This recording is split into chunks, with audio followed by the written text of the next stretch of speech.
Have you ever started learning flamenco and you just hit a wall? That moment where your feet, your hands, and your brain just completely refuse to cooperate? Well, today we are going to deconstruct that wall piece by piece, and I'm going to show you how the rhythm you're looking for is actually waiting for you, right in your own hands. It all starts with something that seems so incredibly simple: clapping. You think, how hard can that be? But anyone who's stepped into a flamenco class knows that the palmas, the hand claps, are a whole universe unto themselves. This is not applause at the end of a show. In flamenco, your hands are a full-on musical instrument, and they're driving the entire rhythmic conversation. So what happens? You start a class, you're full of passion, you're excited, and then, bam, it just feels impossible. The steps are so complex, the rhythm is confusing, and what's supposed to feel expressive just feels, well, frustrating. It's such a common experience, feeling completely stuck and overwhelmed. But what if I told you that feeling is not only normal, it's actually a predictable part of the journey? That's right, hitting this wall isn't a sign that you're a bad dancer or that you just don't get it. It's not your fault. It's a totally normal encounter with what is honestly one of the most demanding integrated art forms on the entire planet. So let's break down exactly why that is. The number one reason for this struggle has a name: cognitive overload. Now, that's a bit of a technical term, but it describes a really simple reality. Your brain is being asked to do way too many new, complicated things all at the same time. It's kind of like trying to learn how to juggle while you're riding a unicycle and reciting poetry. It's just too much.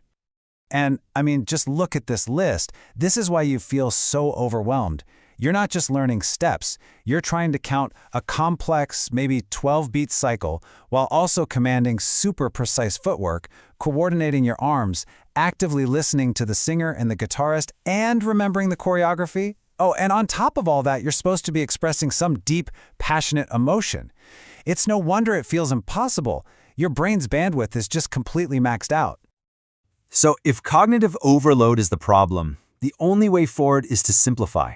And that means we need to start by understanding the absolute heart of flamenco, its rhythmic soul, the compás.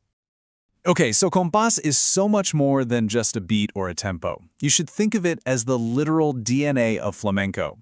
It's the secret, shared language that connects the dancer, the singer, and the guitarist. It dictates not just when you step, but the entire feeling, the structure, and the emotional story of the piece. If you don't have the compás deep down in your bones, everything else is going to feel like it's falling apart. And here's the thing, not all compás is created equal. This chart really shows why jumping into the deep end can be so tough. See, most of us are used to a simple 4-count rhythm, which makes styles like tangos or furuca fantastic starting points. But trying to start with those iconic, complex 12-count cycles of alegrias, or heaven forbid the super-fast bulerías, that's like trying to learn a new language by reading advanced poetry. You've got to start with the basics. Okay, so how do we master this complex rhythm without just overloading our brains all over again? Well, the solution, the foundational fix, has been with you this entire time. It's the instrument in your hands.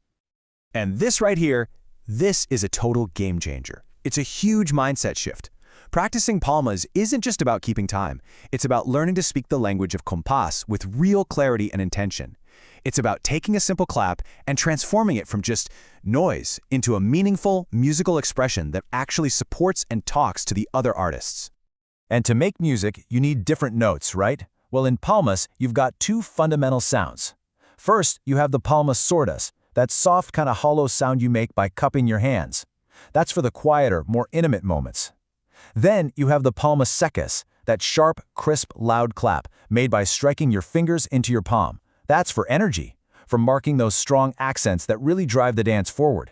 Mastering both gives your hands a dynamic voice. And this is the whole secret. This is why palmas are your rhythmic anchor. When you focus on mastering the compás with your hands, first, you isolate the single hardest part of flamenco, the rhythm. You build this stable, internalized foundation.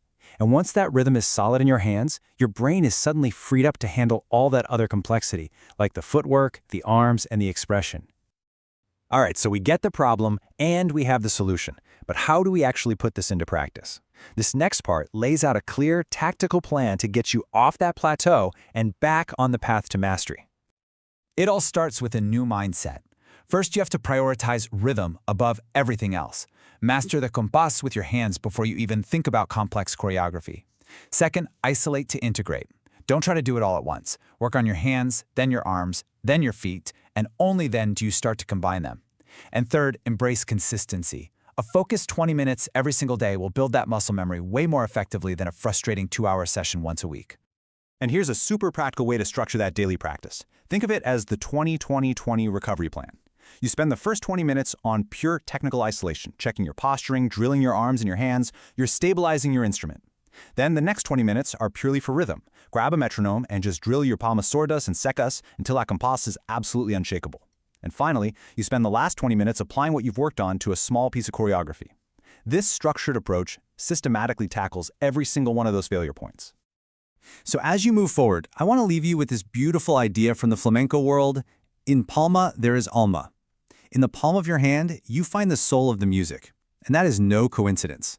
By focusing on this simple, powerful instrument, you're not just learning to clap, you're connecting with the very heart of flamenco.